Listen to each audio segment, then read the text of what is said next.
पूजिताय सुर असुरैः सर्वमेघहरस्तस्मै गणाधिपतये नमः। कर्पूरगौरं करुणावतारं संसारसारं भुजगेन्द्रहरं सदा वसन्तं हृदयारविन्दे भवं भवानि सहितं नमामि। लक्ष्मीर्मेधाधरा पुष्टि गौरतुष्टि प्रभावृति एताभिपाय तरुभिरिष्टा अभिनिर्मा सरस्वती। लोकाभिरामं रणरङ्गधीरं राजीवनेत्रं रघुवंशनाथं कारुण्यरूपं करुणाकरन्तं श्रीरामचन्द्रं शरणं प्रपद्ये। अतुलितबलधामं भीमशैलावदेहं दनोजवृङ्घ्रिसानुं ज्ञानिनामग्रगण्यं सकलगुणनिधानं वानराणामधीशं रघुपतिप्रियभक्तं वातजातं नमामि। रघुपतिप्रियभक्तं वातजातं नमामि। प्रेम से बोले श्रीरामचंद्र भगवान की। पढ़ो पोथी मेरा लिखो तख्ती मेरा, पढ़ो पोथी मेरा लिखो तख्ती मेरा, देखो खम्भे मेरा श्री राम राम राम, देखो खम्भे मेरा श्री राम राम राम, राम राम राम, राम राम राम, राम राम राम, राजा राम राम राम, राम राम राम, सीता राम राम राम, राम राम राम, राजा राम राम राम। पढ़ो पोथी मेरा लिखो तख्ती मेरा, पढ़ो पोथी मेरा लिखो तख्ती मेरा, देखो खम्भे मेरा श्री राम राम राम, देखो खम्भे मेरा श्री राम राम राम, राम राम राम, राजा राम राम राम, राम राम राम, सीता राम राम राम, श्री राम राम राम, राजा राम राम राम, श्री राम राम राम, राजा राम राम राम। देखो आँखों से राम, सुनो कानों से राम, देखो आँखों से राम, सुनो कानों से राम, बोलो जिह्वा से राम, हरे राम राम राम, बोलो जिह्वा से राम, हरे राम राम राम, राम राम राम, राजा राम राम राम, राम राम राम, सीता राम राम राम, राम राम राम, राजा राम राम राम, राम राम राम, राजा राम राम राम। प्रिय पानी मेरा, जी मुखाने मेरा, पानी मेरा जी मुखाने मेरा चल घूमने मेरा श्री राम राम राम चल घूमने मेरा श्री राम राम राम राम राम राम श्री राम राम राम राम राम राम राजा राम राम राम राजा राम राम राम सीता राम राम राम राजा राम राम राम सीता राम राम राम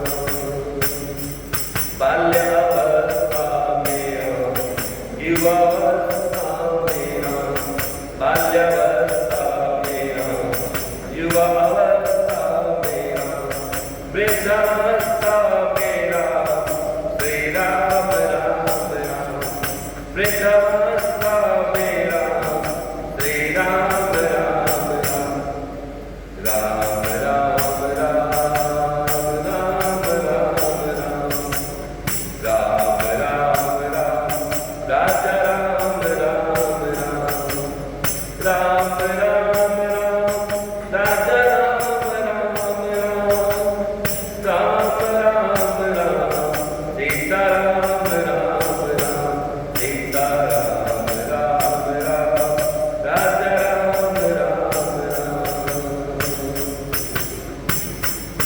जपो जगते मेरा देखो सपने मेरा जपो जगते मेरा देखो सपने मेरा पाँव सोते मेरा श्री राम राम राम पाँव सोते मेरा श्री राम राम राम राम राम राम राजा राम राम राम राम राम राम सीता राम राम राम सीता राम राम राम राजा राम राम सीता राम राम राम राजा राम राम राम सीता राम राम राम राजा राम राम प्रेम से रामचंद्र भगवान की नारायण अच्युतानंद वासुदेव जनार्दन यज्ञेश यज्ञ पुरुषा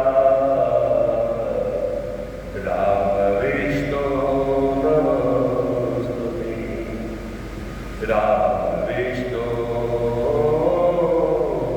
नमोस्तुते नमः पराय देवाय परात्परतराय च परात्परं निवासाय सगुणाय गुणाय च सगुणाय अगुणाय च हम लोग महर्षि वाल्मीकि जी के रामायण के अंदर भगवान से वाल्मीकि को विचार नारद जी ने रामायण महात्म्य ही कहा है कि राम केवल राम नहीं है, राम विष्णु भी है और विष्णु का अर्थ ही है सर्वव्यापक। तो चूंकि भगवान विष्णु सर्वव्यापक है इसलिए राम भी सर्वव्यापक। भगवान श्री राम को हम किसी सीमा, जाति या किसी प्रांत से नहीं मान सकते। हाँ, ये अलग है कि उनका प्राकट्य हुआ है तो वो जगह अपने आप में महत्वपूर्ण है, वो तो ठीक है, परंतु केवल हम उनको सीमा में नहीं मान सकते, प्रांत में नहीं मान सकते कि वो अयोध्या में उनका जन्म हुआ तो इसलिए भगवान केवल अयोध्या में। अयोध्या में तो वो है ही, लेकिन उसके अलावा भी वो है।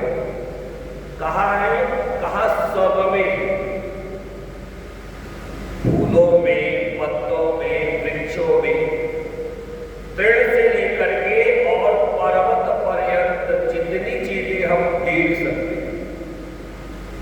या जो नहीं देख सकते, उन दोनों में राम।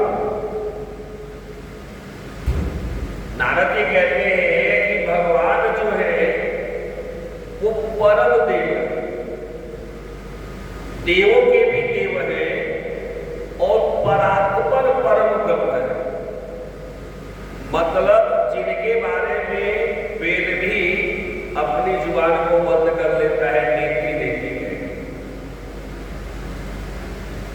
एक राम की व्याख्या कोई नहीं कर सकता, तो हम किस गिनती में फिर भी अपने सूक्ष्म बुद्धि के अनुसार, मोटी बुद्धि कहेंगे, सूक्ष्म बुद्धि क्यों कहेंगे, मोटी बुद्धि के अनुसार हम प्रयत्न करते हैं कि कहां तक पहुंच पाए। कहा महाराज ऐसा है, भगवान चूंकि परम ब्रह्म है इसलिए उनके निवास को भी ठीक ठीक जानना पड़ा करेगा। तो भगवान श्री राम को जानने के लिए लोगों के हृदय के बारे में जानना, लोगों के गुणों के बारे में जानना। अब लोगों के गुणों के बारे में जानने चाहेंगे तो गुण में मिलेंगे, अवगुण में मिलेंगे। तो इसलिए हम भगवान श्री राम के गुणों के बारे में जानेंगे और वह गुण जिसके अंदर है उनके अंदर ही भगवान राम का निवास है। जैसे महर्षि वाल्मीकि जी से पूछा था एक बार भगवान श्री राम ने कि अच्छा बताइए मैं कहां रहूं। आपको याद होगा खंडकारण में एक बात वार्ता होती है वनवास के समय में, तो श्री रामचरितमानस के अनुसार तो पूछते हैं कि मैं कहां रहूं। वाल्मीकि जी कहते हैं आप पूछते हैं कहां रहूं, और मुझे तो ये जान की हंसी आ रही है क्योंकि आप मुझे एक वो जगह बता दीजिए जहां पे आप नहीं। तो आपको सब जगह फिर भी कुछ जगहों को बताया कि जिनके कान में आपकी कथा नहीं गूंजती, समझ लीजिए वो कान जो है सर्प के बिल के समान है, जहां सर्प रहता है उसके समान। जो माता पिता की सेवा नहीं करते, जो साधुओं की सेवा नहीं करते, जो माता पिता से सेवा करवा रहे हैं, वास्तव में उनके पास आप कभी नहीं रह सकते, लेकिन जो माता पिता की सेवा करते हैं उनके अंदर में आपका वास रहता है। जिस घर में हंतकार होता है, स्वाहा और स्वधा शब्द से उच्चारण होता है, हे प्रभु आप वहां भी रहे। तो नारद जी ने महात्मा में ही कहा है कि भगवान परात्पर निवास है, मतलब उनके निवास को ठीक ठीक जाना नहीं कर सकता। क्यों? इसलिए कि भगवान श्री राम सगुण भी है और निर्गुण भी। सगुणाय अगुणाय च, यहाँ अगुण का मतलब ये नहीं लगाना है कि उनके पास कोई गुण ही नहीं, यहाँ सगुण है और निर्गुण है। इसी बात को श्री रामचरितमानस में तुलसीदास जी कहते हैं, राम सिया राम सिया राम जय जय राम राम सिया राम सिया राम जय जय राम राम सिया राम सिया राम जय जय राम राम सिया राम सिया राम जय जय राम। अगोड़े सगोड़े पूरी ब्रह्म स्वरूपा, अगत अगाधि अनादि अरूपा, राम सिया राम जय जय राम राम सिया राम जय जय राम। मोरे मत बड़ नाम तूते, किए जी जग निज बस निज होते, राम सिया राम जय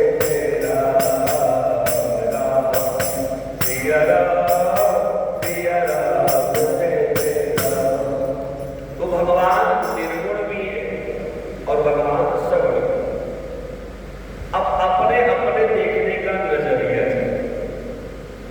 आप भगवान श्री राम को कहां देख सकते हैं? अगर सगुण रूप में देखोगे तो नीला श्याम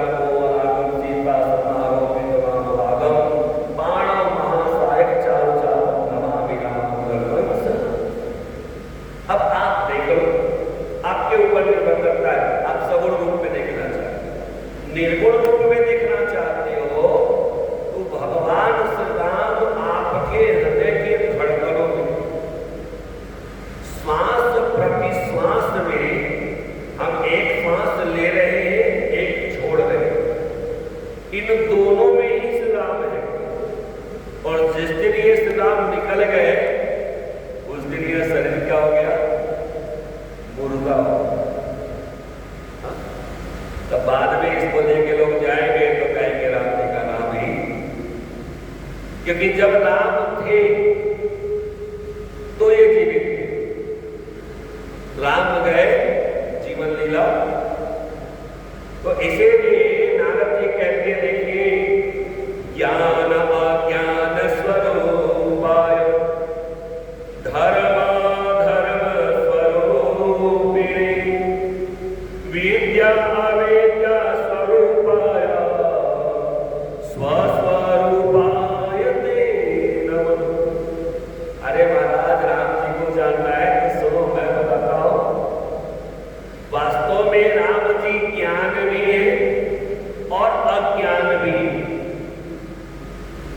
अज्ञानियों के मन में भी है, क्योंकि अज्ञानी व्यक्ति ही राम को खोजता है।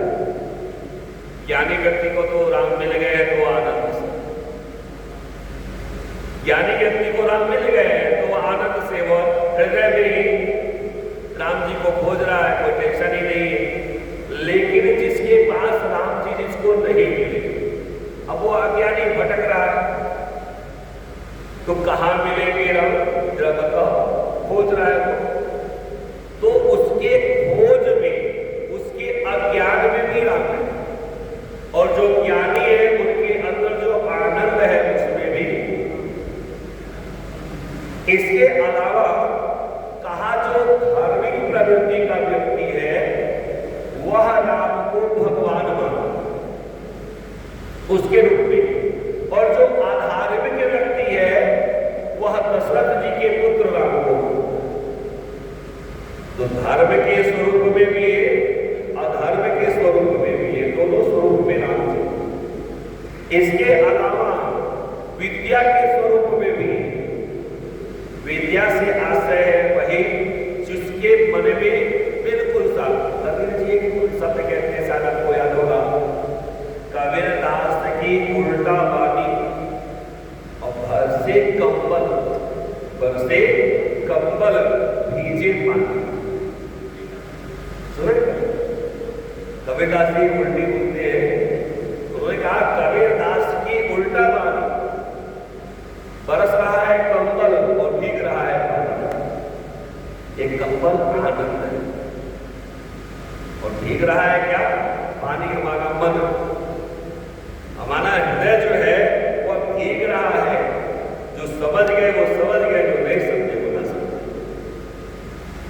उन्होंने कहा राम जी को पाना है तो क्या करना जानते हो? कबीर की नाम है, उन्होंने लिखा, कहते हैं कि महाराज अगर राम जी को पाना है तो कबीरा खड़ा बाजार में लिए लुकाठी। लुकाठी समझते हैं? मसाल जिसे पहले दीपक पहले जलाए जाते थे ना। तो कबीरा खड़ा बाजार में लिए लुकाठी जे घर भूखे अपना चले हमारे साथ।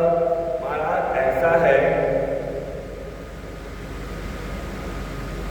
प्रेम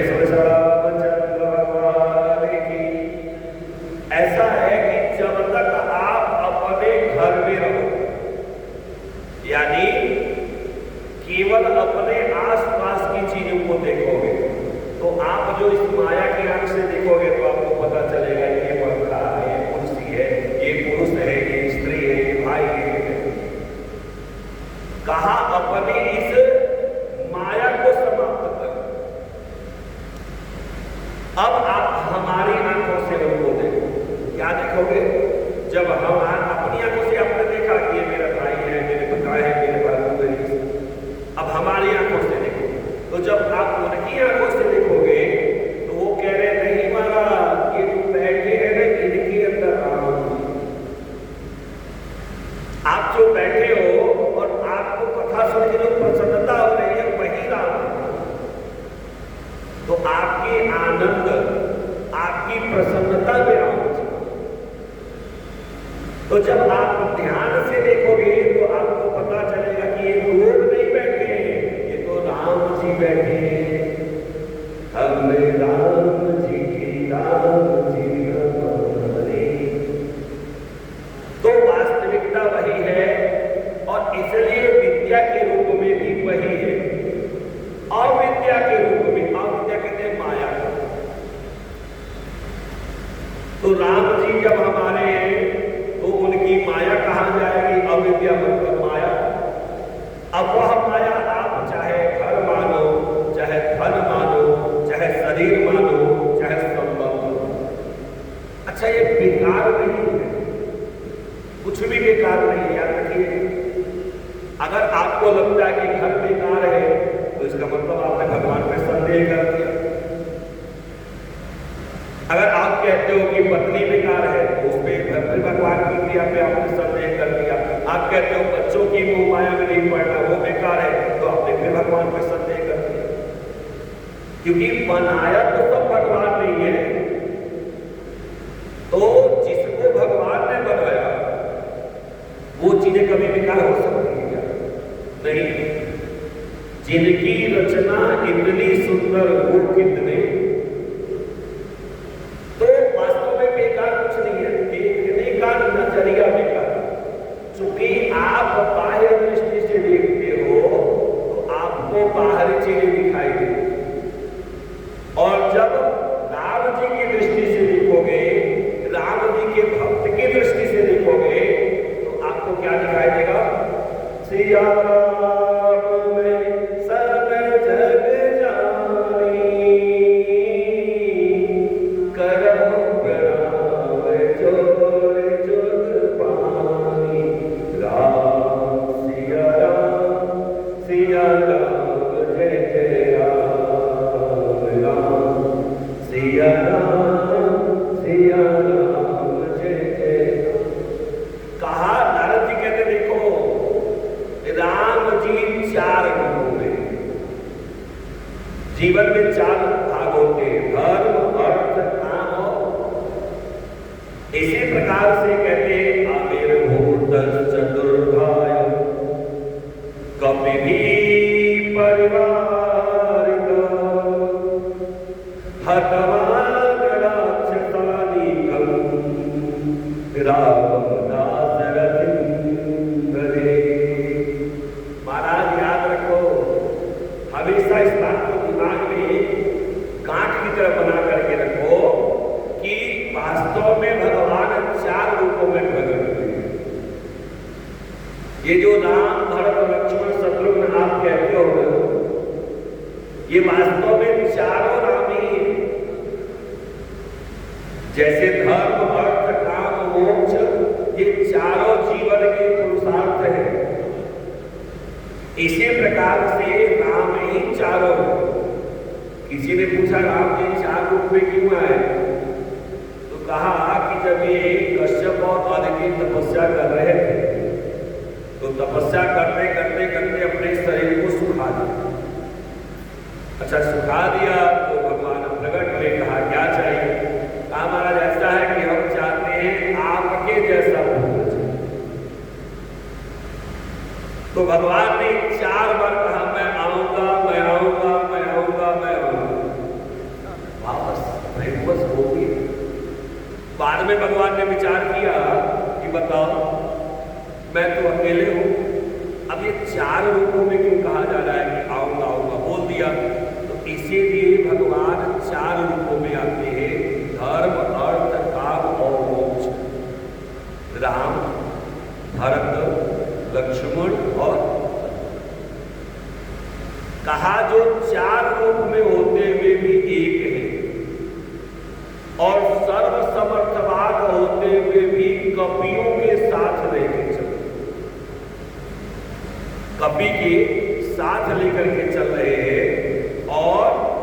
इसके अलावा जिन्होंने राक्षस समूह का नाश कर दिया, ऐसे राम जो दशरथ जी के पुत्र हैं, उनको हम बार बार प्रणाम करते हैं। शौनकादि ऋषि ने कहा महाराज, इसीलिए आपको रामायण की कथा सुननी,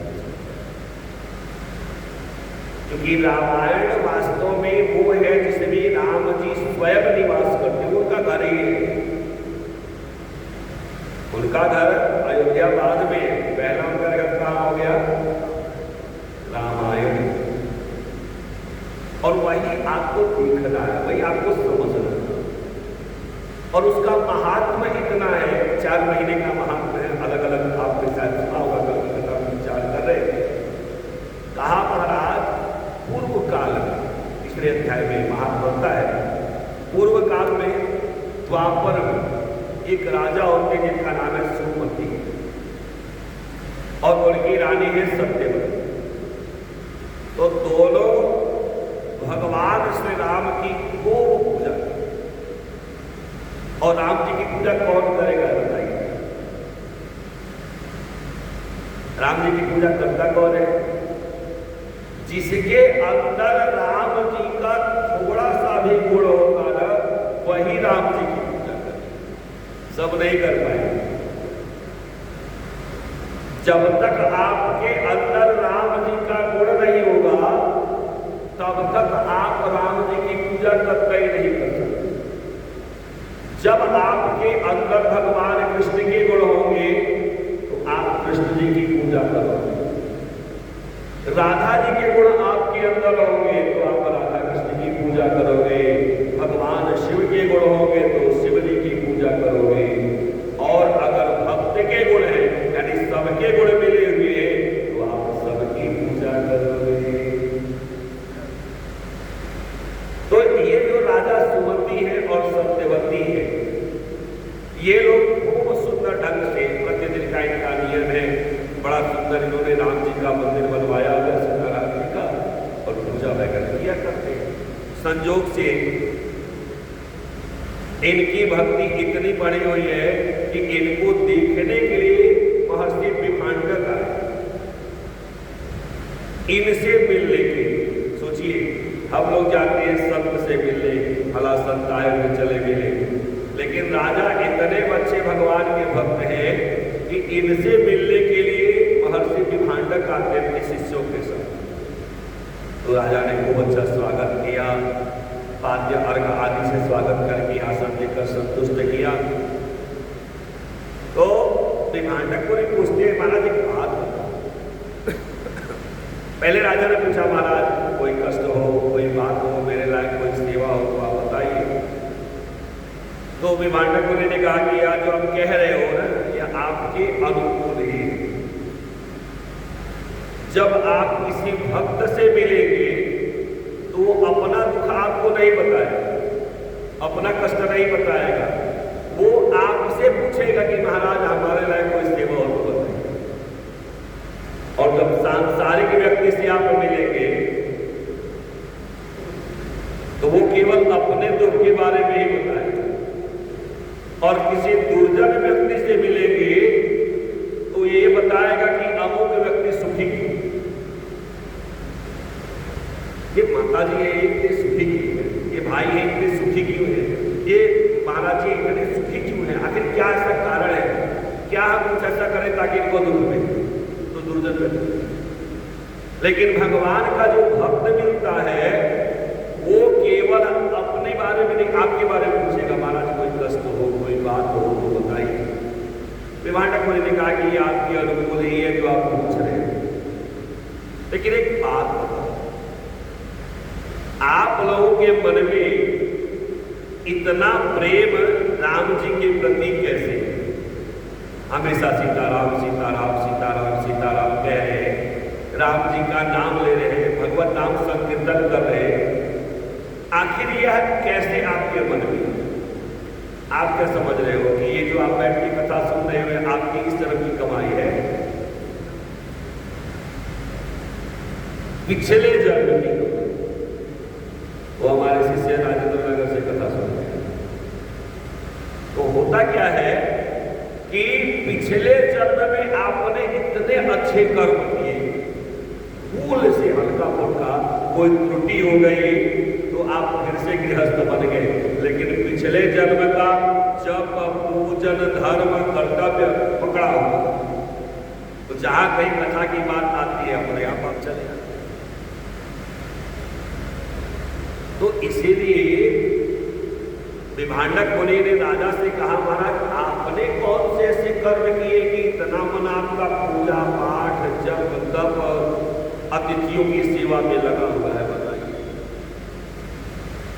राजा सुमंती कहते, महाराज आप सुनेंगे तो हंसेंगे, लेकिन मैं बता दूं, पूर्व जन्म में मैं मालती नाम का शूद्र था। मैं मालती नाम का शूद्र था और व्याध की तरह रहता था, जैसे शिकारी रहते। पता नहीं मुझसे कितने सारे जीवों की नृशंस हत्या, आहार के लिए, जीवन यापन के लिए। अब वो करते करते, चूंकि मेरा आहार दूषित था तो मेरे विचार भी दूषित हो गए। अब विचार दूषित हो गए तो दूसरों की चुगली करना, दूसरों की निंदा करना, किसी का नुकसान कर देना, किसी का अहित कर देना, किसी से अकारण बैर ले लेना, यही सब चलता था। तो मेरे घर वालों ने, बंधु बांधवों ने मेरा त्याग किया। याद रखिएगा, चाहे कोई कहीं भी रहे, चाहे वो ब्राह्मण हो, क्षत्रिय हो, वैश्य हो, अगर आपके परिवार में 10 लोग हैं तो 10 आपके अधर्म का सही और समर्थन नहीं करेंगे। कुछ ऐसे भी होंगे जो कहेंगे भाई आप गलत कर रहे हो, आपको नहीं करना चाहिए, क्योंकि भगवान तो उनमें भी है, वो नहीं कहेंगे भैया आप गलत कर रहे हो। औरों की छोड़ो, आपका मन खुद ही कहता है कि आप गलत कर रहे हो। आप किसी को अकारण गए और 2-4 शब्द अपशब्द सुना दिए, क्रोध में तो आपने बोल दिया, लेकिन जब घर पे आओगे मन शांत होगा तो आप कहोगे मैंने उसको इतना बोला, लेकिन देखो उसने जवाब दिया। तो जो बोल रहे हैं बाद में कौन है? वही तो परमात्मा है। तो जब आपके मन में है तो आपके आसपास नहीं रहेंगे, वो भी है। तो अब ये कहते हैं, महाराज मेरे बंधु बांधवों ने मुझे घर से निकाल दिया। अच्छा, निकाल दिया तो मैंने सोचा कहाँ जाऊं, तो वन में वाल्मीकि जी के आश्रम के पास, वशिष्ठ जी के आश्रम के पास मैंने एक छोटा सा अपना झोपड़ा बनाया, पत्ता आदि छा करके रहने के लिए। और वहां पर केवल और केवल मैं जो भी मिल जाए, चाहे वो मृग मिल जाए, चाहे कोई मिल जाए, उसके शरीर से मैं अपनी भूखता को मिटाता था और इसी प्रकार से जीवन यापन करता था। कभी फल फूल मिल जाए, कभी कुछ मिल जाए, कभी कुछ मिल जाए, जीवन कट रहा था।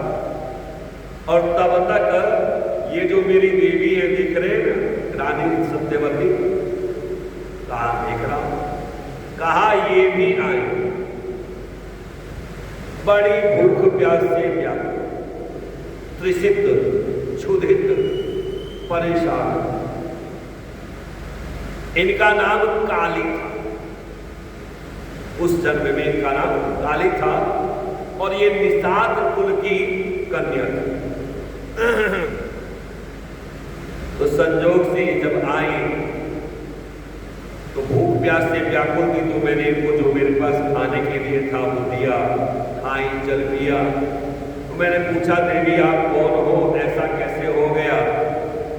तो इन्होंने बताया कि मैं निषाद कुल की कन्या हूं, मेरा विवाह जिसके साथ हुआ था उसके साथ मेरा जमा है।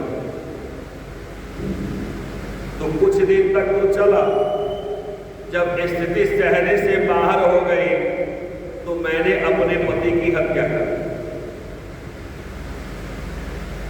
अब हत्या करने के बाद जब लोगों को पता चला तो उन्होंने मुझे घर से निकाल दिया।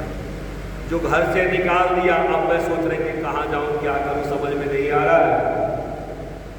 तो ऐसे ही गिरते पड़ते आपके पास आ गई, आपने मुझे आश्रय।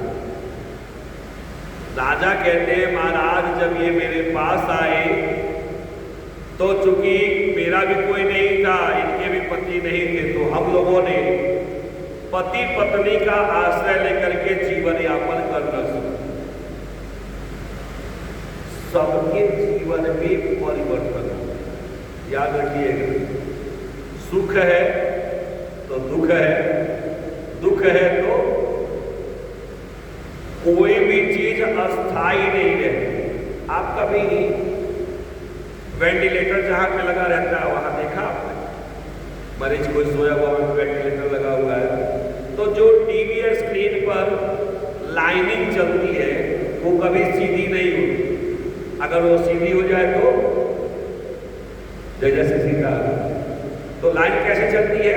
ऊपर नीचे ऊपर नीचे ऊपर नीचे। इसी प्रकार का जीवन है। हमारे जीवन में भी सुख और दुख ये दोनों आते और जाते रहते। अगर कल दुख था तो आज सुख है, और आज सुख है तो कल दुख भी फिर होगा। इसलिए जो बुद्धिमान होते हैं जब सुख आया तो ऐसा प्रबंध कर लेते हैं ताकि दुख को सहने की ताकत जबरदस्त मिल जाए। और दुख को सहने की सबसे अच्छी ताकत क्या जानते हैं? केवल भगवत नाम संग। दुख में जब कोई सहायता नहीं करता तो फिर उन्हीं का नाम याद आता है। जब कोई नहीं आता मेरे श्याम आते हैं, जब कोई नहीं आता मेरे श्याम आते हैं,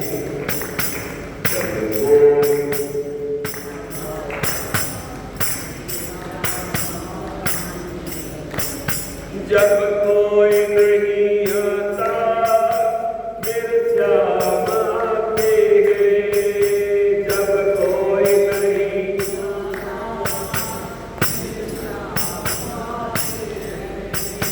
मेरे दुख के दिनों में भी बड़े काम आते हैं, मेरे दुख के दिनों में भी बड़े, जब कोई नहीं आता मेरे श्याम आते हैं, जब कोई,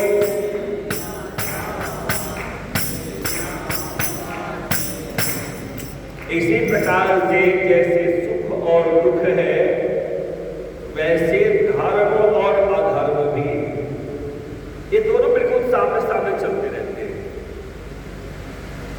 अगर आप अधर्म कर रहे हो तो जीवन में एक अवसर परमात्मा आपको जरूर देते हैं कि अब धर्म करो, अब से कर लो, अब से बचा लो, अब से कर लो। जिसने अवसर को पहचान लिया, धर्म करना शुरू कर दिया, उसका कल्याण।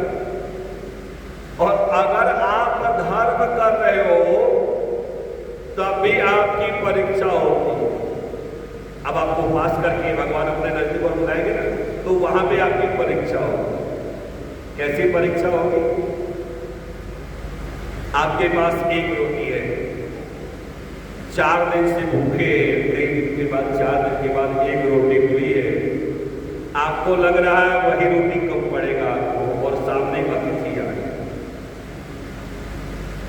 भिखारी आ गया, कुत्ता आ गया, अब क्या करें?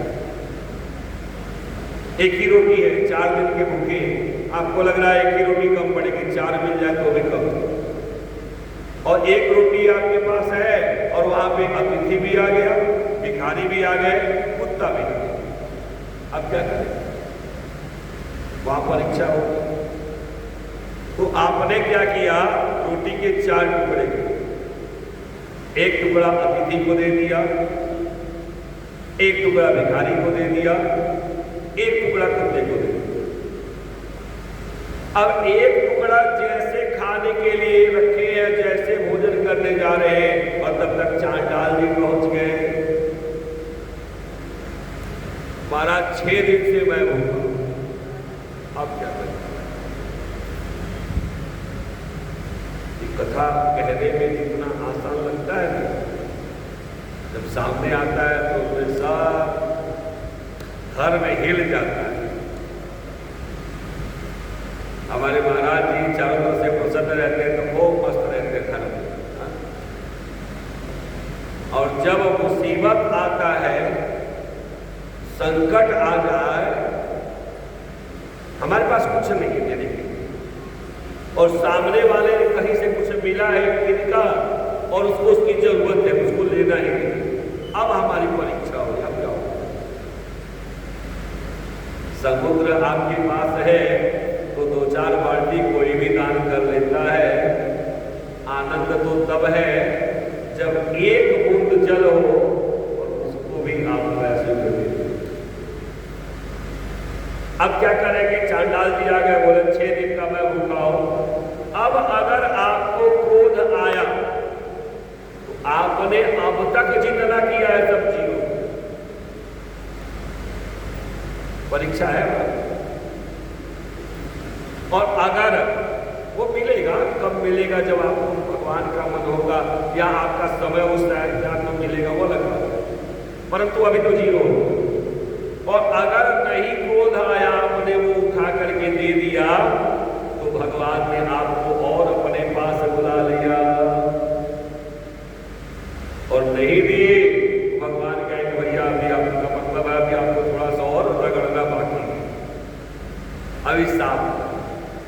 तो धर्म और अधर्म दोनों साथ साथ चल। राजा कहते हैं कि हम लोगों ने व्याध गति का सहारा लिया और बहुत सारे जानवर। एक बार की बात है, संयोग से वशिष्ठ जी के आश्रम में रामायण की कथा नवाब पर आया। समझ रहे? माघ महीने के शुक्ल पक्ष एकम के दिन से रामायण की कथा हो रही थी। और हम लोगों ने बहुत प्रयत्न किया, लेकिन हम लोगों को भोजन के लिए कुछ मिला। अच्छा, हमने सोचा कि नदी पार करके जाए तो शायद कुछ मिल जाए। अब नदी पार करने गए तो भीग गए, और वस्त्र के साथ भीगे तो ठंड भी लग रही है। तो हम लोग को जब कहीं कोई आश्रय नहीं मिला, तो जहां पे रामायण जी की कथा हो रही थी वहीं पे बैठ गए। ये लोग कथा सुन रहे हैं तो क्या पता उनके शरीर के गर्माहट से थोड़े गर्म हो जाए। तो शरीर के गर्माहट तो नहीं मिली, लेकिन कथा की गर्माहट मिली। एक दिन जब हमने कथा सुना तो हमको लगा कि थोड़ा सा अच्छा लग रहा है। अब भोजन तो मिलने से रहा, चलो कथा ही सुन ली। तो ऐसे करके निराहार रह के हमने 9 दिन की कथा सुनी। विचार करिए, आज भी जो लोग पारायण करते हैं, चाहे श्रीमद् भागवत की कथा सुन रहे हो, देवी भागवत की कथा सुने, शिव पुराण सुने, रामायण भी सुने, वो लोग अन्न नहीं खाते थे, केवल फलाहार करेंगे। और गांव में कथा कैसी होती है बताया था आपको, याद है? गांव में जो कथा होती है, सुबह 8 बजे से पूजन प्रारंभ होता है, 9 बजे, और 9 बजे से लेके 12 बजे तक पाठ होता है, पारायण। और जो मुख्य श्रोता है वो बैठ के, जैसे आप बैठे वैसे बैठते हैं, आंख में फूल लेके, और पूरा पारायण सुनेंगे। फिर तीसरे प्रहर में कथा हो, जो पारायण किया है उसको समझा देंगे, क्योंकि संस्कृत में क्या बोल के चले गए, हमको कोई समझ में नहीं आएगा, तो आपको क्या समझ में आएगा? तो उसको समझाने के लिए तीसरे प्रहर में कथा होती है, और वह कथा 2 से 5 या 3 से 6, 3 घंटे की। फिर उसके बाद विश्राम हो गया, आप जलपान आदि करो जो करना है। और फिर रात्रि को 8 बजे से 11 बजे तक कथा हो। उसमें भी कोई सुधी श्रोता मिल गया और 11 बजे के बाद कोई प्रश्न करना शुरू कर दिया तो 12 बजे। अब 12 बजे कथा आपका विराम होगा, आरती वगैरह होते होते, उसके बाद तो फिर भोजन प्रसाद होता है। ये कही हुई बात नहीं, हमने भोगा है, हमने जिया है इसी में। 12 बजे विराम होने के बाद तो फिर हम लोगों का भोजन बनना शुरू होता था, 2 बजे तक तो भोजन बने, जबकि 12 बजे बाद खाना नहीं चाहिए, लेकिन मजबूरी में खाना पड़ता था। अब भोजन किया, उसके बाद आराम क्या करेंगे, फिर 4:30 पौने 5 बजे। तो इस तरह से कथाएं होती। अब राजा कह रहे हैं कि हम लोगों ने बिल्कुल निराहार, कुछ भी नहीं। आजकल तो लोग बड़ा खुश होते हैं कि एकादशी है, क्या है, एकादशी है। तो एकादशी अभी आने वाली है, तब तक हम लोग फलाहार के लिए जुगाड़ में लग जाते हैं। बहुत थोड़ा सा खाते हैं, 2-3 किलो आम मिल जाए, 2-3 दर्जन केला मिल जाए, थोड़ा सा आधा किलो के आसपास हलवा मिल जाए, बढ़िया काजू बादाम वगैरह डाल के मिले तो 1 लीटर दूध, बस इतनी ज़्यादा कम थोड़ा खाएंगे तो हमारी एकादशी की व्यवस्था होगी।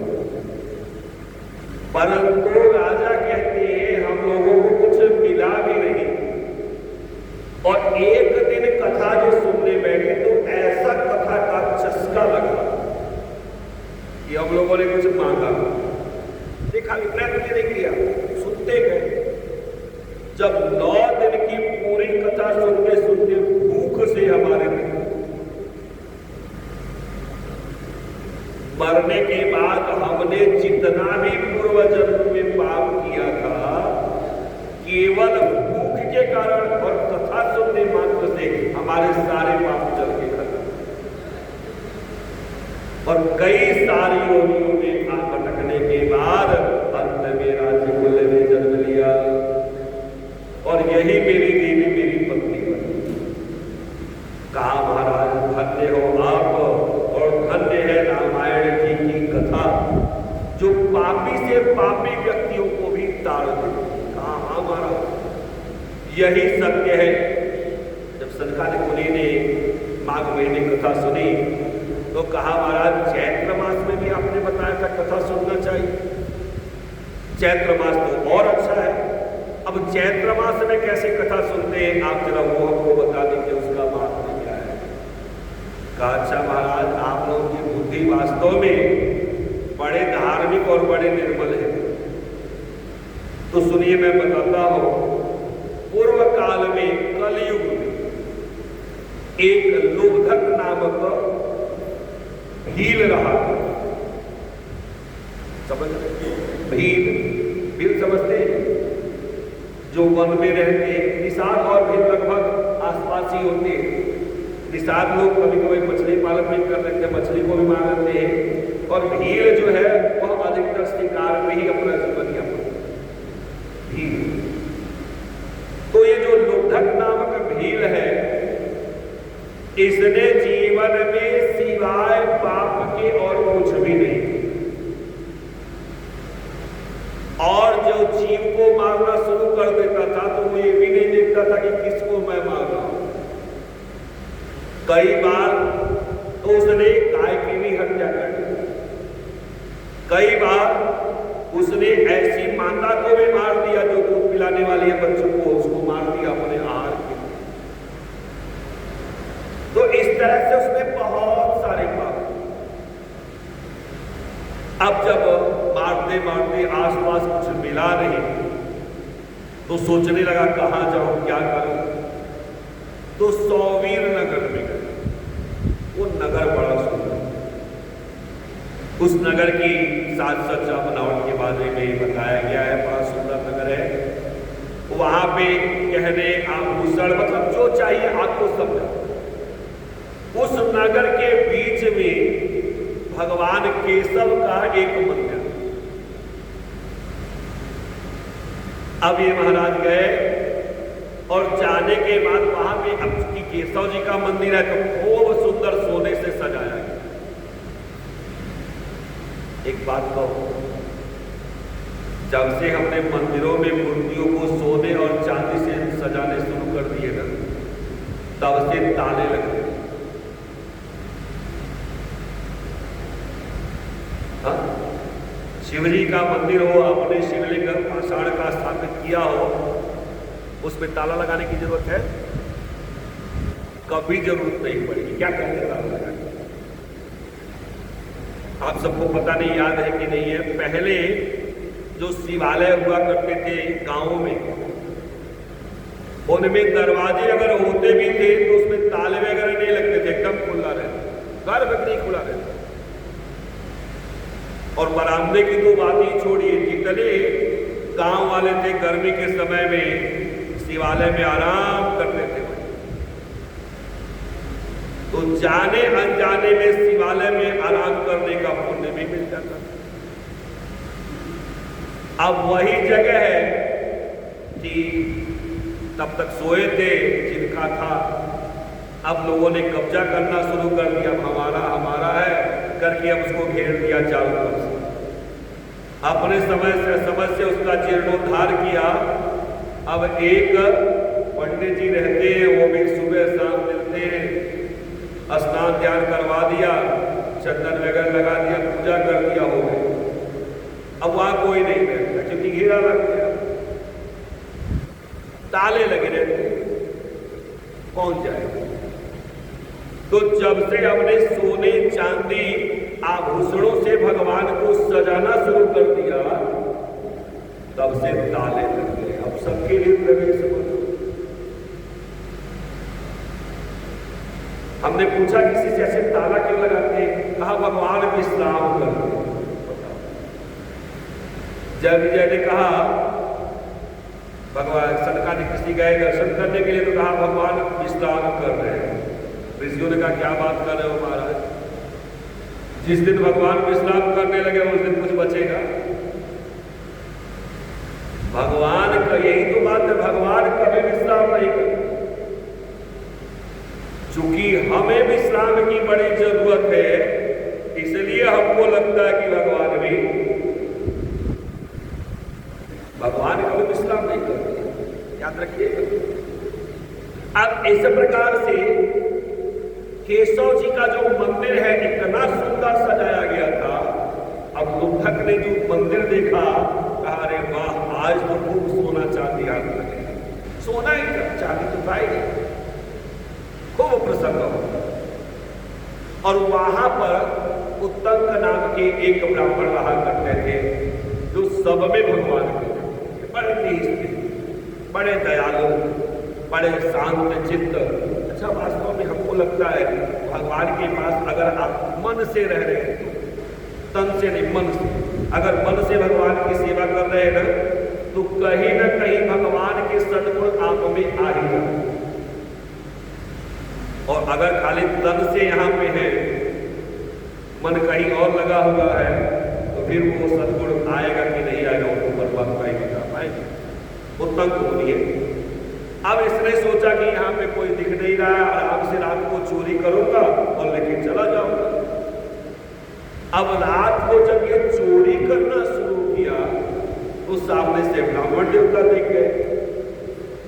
तो ब्राह्मण देवता ने भी कहा कुछ नहीं, लेकिन आप लोग जानते हैं चोर की दाढ़ी में इनका, उसका मन चोर बन गया। अब उसने सोचा कहीं ये कुछ कह न दे, और इसलिए उनके हृदय पे शरण का प्रहार एकदम दबाने लगा। अब ब्राह्मण देवता मन में विचार करते, अब मैं क्या करूं, कहां जाऊं? उन्होंने कहा महाराज आप मुझे क्यों मार रहे हो, मैंने आपका क्या बिगाड़ा? मैंने ना ही आपका कुछ नुकसान किया, ना मैंने कहीं अहित किया। जरा सा भी जिसके अंदर भगवान की भक्ति होती है, निरपराध पर कभी भी हाथ नहीं उठाता। अरे जो भगवान के भक्त होते हैं, उनको तो आप दुर्वचन कहोगे तब भी वो जवाब देंगे। आप कैसे, किसके लिए कर रहे हो? कहा अपने बच्चों के लिए कर रहा हूं। किसके लिए कर रहा हूं? कहा सुनो, जीव जब तक जीता है तब तक कहता है मम माता मम पिता मम भार्या मम आत्मजा ममेदमीति जंतुना ममता बाधते वृथा।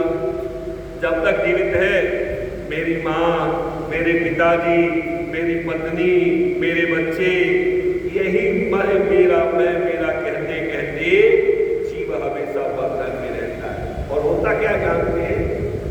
यावद अर्पयति द्रव्यम तावत भवति बांधव अर्जितम तो धनम सर्वे भुवन्ति बांधवा सदा। जब तक पैसा वैसा दे रहे, धन दे रहे, तब तक बड़ा अच्छा है। और जिस दिन से देना बंद कर दिया उस दिन से उस आदमी से जरा पूछिएगा जो जीवन से रिटायर हो गए। अब बच्चे उनके पास बैठते हैं क्या? पहले काम करके लाते थे, पैसे देते थे, तो बच्चे चारों तरफ से घेरते थे, पिताजी आ गए, पिताजी आ गए, पिताजी आ गए। पत्नी भी घेर के बैठती थी। और जब खत्म हो गया तब कोई बैठता नहीं। अब किसी को चिंता नहीं आती, अब आप एक किनारे पड़े रहो। तो तंक मुनि के कहने से अब वह व्याकुल होकर उनके चरणों में गिर जाता है। कहता, महाराज मेरे उद्धार का उपाय बताइए। कहा, आप केवल और केवल चैत्र मास शुक्ल पक्ष प्रतिपदा से लेके नवमी तक रामायण जी का पारायण सुनो, उनकी कथा सुनो, तुम्हारे जीवन के जितने पाप हैं वो कट जाएंगे। क्योंकि याद रखना, जो राम का नाम लेकर के मरते हैं उनको हमेशा राम की गति मिलती है। प्रेम से रामचंद्र भगवान की। राम का नाम लेके जो मर जाएंगे,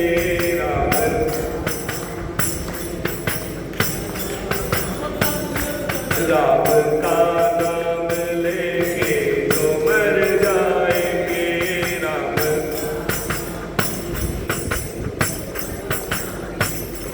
वो अमर नाम दुनिया में कर जाएंगे। वो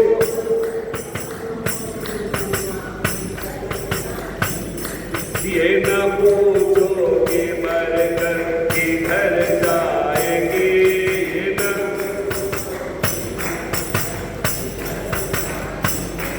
वो जिधर भेजेंगे उधर जाएंगे। वो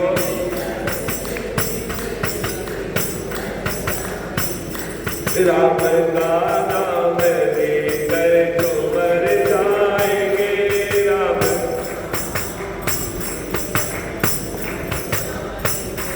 वो अमर नाम दुनिया में कर जाएंगे। वो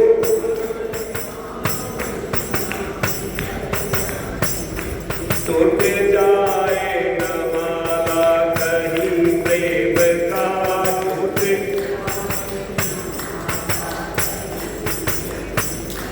कीमती रतन सब बिखर जाएंगे।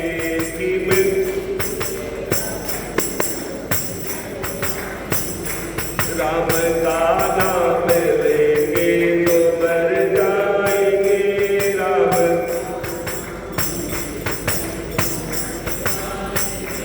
वो अमर नाम दुनिया में कर जाएंगे। वो करे जाएंगे। प्रेम से बोले श्री रामचंद्र भगवान की। वृंदावन बिहारी लाल की। उमापति महादेव की। पवन सुत हनुमान की। आदि शक्ति जगत तारिणी मात की। ओम नमः पार्वती पतये।